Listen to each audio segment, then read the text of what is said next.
ओम शांति 22/12/2023 प्रातः मुरली। ओम शांति। बाप दादा मधुबन। बाबा आज कह रहे हैं, मीठे बच्चे, तुम्हारा अव्यभिचारी प्यार एक बाप के साथ जब तब जुट सकता है जब बुद्धि योग देह सहित देह के सब संबंधों से टूटा हुआ हो। मीठे बच्चे, तुम्हारा अव्यभिचारी प्यार एक बाप के साथ तब जुट सकता है जब बुद्धि योग देह सहित देह के सब संबंधों से टूटा हुआ हो। प्रश्न, तुम बच्चों की रेस कौन सी है? उस रेस में आगे जाने का आधार क्या है? उत्तर, तुम्हारी रेस है पास विद ऑनर बनने की। इस रेस का आधार है बुद्धि योग। बुद्धि योग जितना बाप के साथ होगा उतना पाप कटेंगे और अटल अखंड सुख शांतिमय 21 जन्मों का राज्य प्राप्त होगा। इसके लिए बाप राय देते हैं, बच्चे नींद को जीतने वाले बनो। एक घड़ी आधी घड़ी भी याद में रहते रहते अभ्यास बढ़ाते जाओ। याद का ही रिकॉर्ड रखो। गीत, न वो हमसे जुदा होंगे न उल्फत दिल से निकलेगी। ओम शांति। बच्चों ने गीत सुना। उल्फत कहा जाता है प्यार को। अब तुम बच्चों का प्यार बांधा हुआ है बेहद के बाप शिव के साथ। तुम भी के उनको दादा कहेंगे। ऐसे कोई मनुष्य नहीं होगा जो अपने बाप दादा के ऑक्यूपेशन को न जानता हो। ऐसी कोई संस्था नहीं जहाँ इतने ढेर के ढेर कहे कि हम ब्रह्मा कुमार कुमारी हैं। माताएं तो कुमारी नहीं हैं, फिर ब्रह्मा कुमारी क्यों कहलाती हैं? ये तो है ब्रह्मा मुख वंशावली। इतने ब्रह्मा कुमार कुमारियां हैं। प्रजापिता ब्रह्मा की मुख वंशावली, एक बाप की बच्चियां हैं। ब्रह्मा के ऑक्यूपेशन को भी जानना है। ब्रह्मा किसका बच्चा है? शिव का। शिव के 3 बच्चे ब्रह्मा विष्णु शंकर सूक्ष्म वतनवासी है। अब प्रजापिता ब्रह्मा तो स्थूल वतनवासी होना चाहिए। इतने सब कहते हैं प्रजापिता ब्रह्मा के मुख वंशावली है। कुग वंशावली तो हो न सके। ये कोई गर्भ की पैदाइश नहीं है। और फिर तुमसे पूछते भी नहीं कि इतने सब ब्रह्मा कुमार कुमारियाँ कैसे कहलाते हो। माताएं भी ब्रह्मा कुमारियाँ हैं तो ज़रूर ब्रह्मा के बच्चे हुए, ब्रह्मा के मुख वंशावली। ये सब है ईश्वर की संतान। ईश्वर कौन है? वो है परम पिता परमात्मा रचता। किस चीज़ की रचना करते हैं? स्वर्ग की। तो ज़रूर अपने पुत्र पुत्री मुख को स्वर्ग का वर्षा देते होंगे। उनको शरीर चाहिए जो राजयोग सिखाए। ऐसे थोड़ी ही पाग रख देंगे। शिव बाबा बैठ ब्रह्मा मुख वंशावली को फिर से राजयोग सिखलाते हैं, क्योंकि फिर से स्वर्ग की स्थापना करते हैं। नहीं तो फिर इतने ब्रह्मा कुमार कुमारियाँ कहाँ से आए? वंडर है। कोई हिम्मत रख पूछते भी नहीं। कितने सेंटर्स है? पूछना चाहिए, आप है कौन? अपना परिचय दो। ये तो साफ है प्रजापिता ब्रह्मा के कुमार कुमारियाँ और शिव के पोत्रे पोत्रियाँ हैं। हम उनके बच्चे बने हैं। उनसे हमारा प्यार है। शिव बाबा भी कहते हैं, सबसे प्यार अथवा बुद्धियों घटाए मुझ एक के साथ रखो। मैं तुमको ब्रह्मा द्वारा राजयोग सिखला रहा हूँ ना, और तुम ब्रह्मा कुमार कुमारी सुन रहे हो ना। कितनी सहज सीधी सी बात है। पूछो तो सही। तो ये होगी गौशाला। शास्त्रों में ब्रह्मा की गौशाला भी गाई हुई है। वास्तव में शिव बाबा की गौशाला है। शिव बाबा इस नंदीगण में आता है तो गौशाला अक्षर के कारण शास्त्र में फिर गौ आदि दिखा दी है। शिव जयंती है तो ज़रूर शिव आया होगा, ज़रूर किसी तन में आया होगा। तुम जानते हो ये गॉडफादर का स्कूल है। शिव भगवानोवाच, ज्ञान सागर पतित पावन वो है। श्री कृष्ण तो स्वयं पावन है। उनको क्या पड़ी है जो पतित तन में आए? गाया भी जाता है, दूर देश का रहने वाला आया देश पराया, शरीर भी पराया है, तो ज़रूर शिव बाबा ने इनको रचा होगा, तब तो मनुष्य सृष्टि रची जाए। तो सिद्ध हुआ कि ये बाप दादा है। प्रजापिता ब्रह्मा है, आदिदेव महावीर, क्योंकि माया पर जीत पाते हैं। जगदम्बा भी गाई हुई है, श्री लक्ष्मी भी गाई हुई है। दुनिया को पता नहीं कि जगदम्बा कोई ब्रह्मा की बेटी सरस्वती है, वो भी ब्रह्मा कुमारी है, ये भी ब्रह्मा कुमारी है। शिव बाबा ने ब्रह्मा मुख से इनको अपना बनाया है। अब इन सभी के बुद्धि का योग उल्फत उनके साथ है। कहा भी जाता है, उल्फत परमात्मा के साथ रखो और सब साथ तोड़ एक साथ जोड़ो। वो एक है भगवान, परंतु जानते नहीं। जाने भी कैसे? जब बाप आकर अपना परिचय दे तब निश्चय हो। आजकल तो सिखला दिया है, आत्मा सो परमात्मा, जिससे संबंध ही टूट गया है। अब तुम बच्चे वास्तव में सच्ची सच्ची सत्यनारायण की कथा सुनते हो। वो है सुखदेव और तुम हो व्यास। गीता में भी व्यास का नाम है। वह तो मनुष्य ठहरा, परंतु सच्चे व्यास तुम हो। तुम जो गीता बनाते हो वो भी विनाश हो जाएगी। झूठी और सच्ची गीता अभी है, सचखंड में झूठ का नाम नहीं रहता। तुम वर्षा ले रहे हो दादे से, इस बाबा की प्रॉपर्टी नहीं है। स्वर्ग का रचता है शिव बाबा, न कि ब्रह्मा। ब्रह्मा मनुष्य सृष्टि का रचयिता है। ब्रह्मा मुख कमल से ब्राह्मण वर्ण रचा गया। तुम हो शिव के पोत्रे, अर्थात ईश्वरीय संप्रदाय, उनको अपना बनाया है। गुरु पोत्रे कहलाते हैं ना। अब तुम हो सदगुरु, पोत्रे और पोत्रियाँ। वो तो सिर्फ पोत्रे हैं, अर्थात मेल से, पुत्रियाँ हैं नहीं। सदगुरु तो एक शिव बाबा है। गाया जाता है, सदगुरु बिन घोर अंधियारा। तुम्हारा ब्रह्मा कुमार कुमारी नाम बड़ा वंडरफुल है।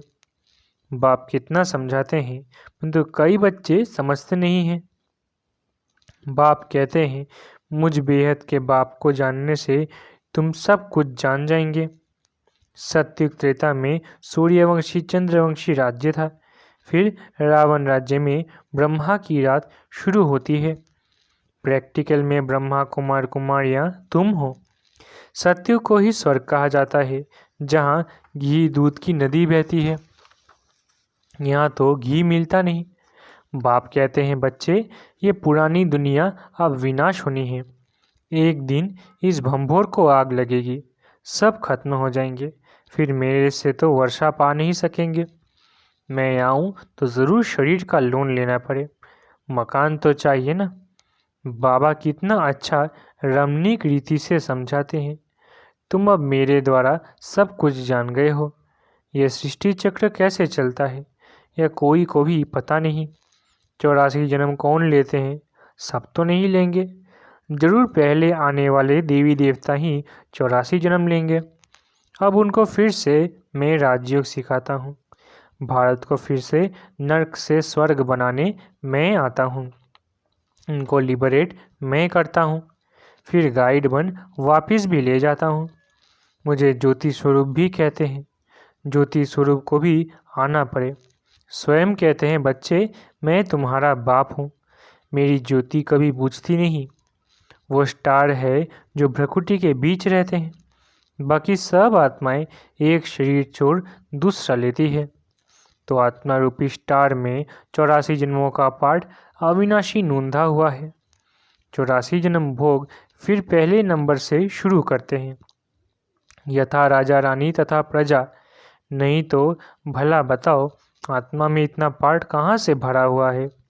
इसको कहा जाता है बहुत गुह्य वंडरफुल बात है।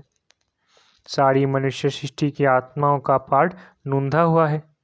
कहते हैं मेरे में ये पाठ है, वो भी अविनाशी है। उसमें कोई तब्दीली अदली बदली नहीं हो सकती। मेरे पाठ को ब्रह्मा कुमार कुमारियाँ जानते हैं। पाठ को बायोग्राफी कहा जाता है। प्रजापिता ब्रह्मा है तो ज़रूर जगदम्बा भी होगी। वो भी शूद्र से ब्राह्मण बनी है। तो तुम बच्चे जानते हो हमारी उल्फत बाप के साथ है और हमारा एक के ही साथ प्यार है। व्यभिचारी प्यार होने में देरी नहीं लगती। माया बिल्ली भी कम नहीं है। कई स्त्रियां होती हैं जिनकी आपस में ईर्ष्या हो जाती है। हम भी शिव बाबा से प्यार रखते हैं तो माया को ईर्ष्या हो जाती है, इसलिए तूफान लाती है। तुम चाहते हो पाँव बड़ा डाले तथा चौपर का खेल में तो माया बिल्ली 3 दाने डाल देती है।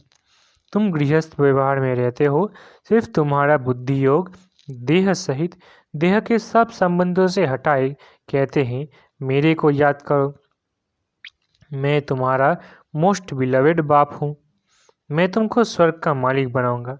यदि मेरी श्रीमत पर चलेंगे तो ब्रह्मा की राय भी मशहूर है, तो ज़रूर ब्रह्मा के बच्चों की भी मशहूर होगी। वे भी ऐसी राय देते होंगे। ये सारे सृष्टि चक्र का समाचार तो बाप ही बतलाते हैं। भल बच्चों आदि को संभालो, परंतु बुद्धि योग बाप के साथ हो। समझो ये कब्रिस्तान है, हम परिस्तान में जाते हैं। कितनी सहज बात है। बाप समझाते हैं कि कोई भी साकारी व आकारी देवता से बुद्धि योग नहीं लगाओ। बाप दलाल बनकर कहते हैं, गाते हैं ना, आत्माएं परमात्मा अलग रहे बहुकाल। अब बहुकाल से अलग तो देवी देवता है। वही पहले पहले पार्ट बजाने आते हैं। सुंदर मेला कर दिया जब सद्गुरु मिला दलाल। दलाल के रूप में कहते हैं, मामे कम याद करो और प्रतिज्ञा करो कि हम काम चिता से उतर ज्ञान चिता पर बैठेंगे, फिर तुम राज्य भाग्य ले लेंगे। अपने पास रिकॉर्ड रखो कि हम कितना समय ऐसे मोस्ट बिलवेड बाप को याद करते हैं। कन्या दिन रात पति को याद करती है ना। बाप कहते हैं, हे नींद को जीतने वाले बच्चे, अब पुरुषार्थ करो। एक घड़ी आधी घड़ी शुरू करो, फिर धीरे धीरे बढ़ाते जाओ। मेरे से योग लगाएंगे तो पास विथ ऑनर हो जाएंगे। ये रेस है बुद्धि की। समय लगता है, बुद्धि योग से ही पाप कटेंगे और फिर तुम अटल अखंड सुख शांतिमय 21 जन्म राज्य करेंगे। कल पहले भी किया था। फिर राज्य भाग्य लो। कल्प कल्प हम ही स्वर्ग बनाते राज्य करते हैं, फिर हमको ही माया नरकवासी बनाती है। अभी हम हैं राम संप्रदाय, हमारा उनसे प्रेम है। बाप ने हमको अपनी पहचान दी है। बाप है स्वर्ग का रचयिता, हम उनके बच्चे हैं, तो फिर हम नरक में क्यों पड़े हैं? जरूर स्वर्ग में कभी थे। बाप ने तो स्वर्ग रचा है। ब्रह्मा कुमार कुमारियां हैं, सबको प्राण दान देने वाले। उनके प्राणों को कभी काल आकर बेकायदे अकाले नहीं ले जाएंगे। वहाँ अकाले मृत्यु होना असंभव है। वहाँ रोना भी होता नहीं। तुमने साक्षात्कार में भी देखा है कि श्री कृष्ण कैसे जन्म लेते हैं। एकदम बिजली चमक जाती है। सत्युग का फर्स्ट प्रिंस है ना। श्री कृष्ण है नंबर 1 सतो प्रधान। फिर सतो रजो तमो में आते हैं। जब तमो जड़ जड़ीभूत शरीर होता है तो फिर एक शरीर छोड़ दूसरा ले लेते हैं। यह प्रैक्टिस यहाँ की जाती है। बाबा, अब हम आपके पास आते हैं, फिर वहाँ से हम स्वर्ग में जाकर नया शरीर लेंगे। अब तो वापस बाबा के पास जाना है ना। अच्छा, मीठे मीठे सिकिलधे बच्चों प्रति माता पिता बाप दादा का याद प्यारो गुड मॉर्निंग। रूहानी बाप की रूहानी बच्चों को नमस्ते। हम रूहानी बच्चों की रूहानी माता पिता बाप दादा को याद प्यार गुड मॉर्निंग और नमस्ते नमस्ते नमस्ते। शुक्रिया बाबा। धारणा के लिए मुख्य सार। पहला, काले मृत्यु से बचने के लिए सबको प्राण दान देने की सेवा करनी है। रावण संप्रदाय को राम संप्रदाय बनाना है। दूसरा, दिल की उल्फत प्यार एक बाप से रखना है। बुद्धि योग भटकाना नहीं है। नींद को जीत याद को बढ़ाते जाना है। वरदान, श्रीमद प्रमाण जी हजूर कर हजूर को हाजिर अनुभव करने वाले सर्व प्राप्ति संपन्न भव। वरदान श्रीमद् प्रमाण जी हजूर कर हजूर को हाजिर अनुभव करने वाले सर्व प्राप्ति संपन्न भव। जो हर बात में बाप की श्रीमद् प्रमाण जी हजूर करते हैं, तो बच्चों का जी हजूर करना और बाप का बच्चों के आगे हाजिर हजूर होना। जब हजूर हाजिर हो गया तो किसी भी बात की कमी नहीं रहेगी, सदा संपन्न हो जाएंगे। दाता और भाग्य विधाता दोनों की प्राप्तियों के भाग्य का सितारा मस्तक पर चमकने लगेगा। स्लोगन परमात्म वर्षे के अधिकारी बनकर रहो तो अधीनता आ नहीं सकती। स्लोगन परमात्म वर्षे के अधिकारी बनकर रहो तो अधीनता आ नहीं सकती। अच्छा, ओम शांति।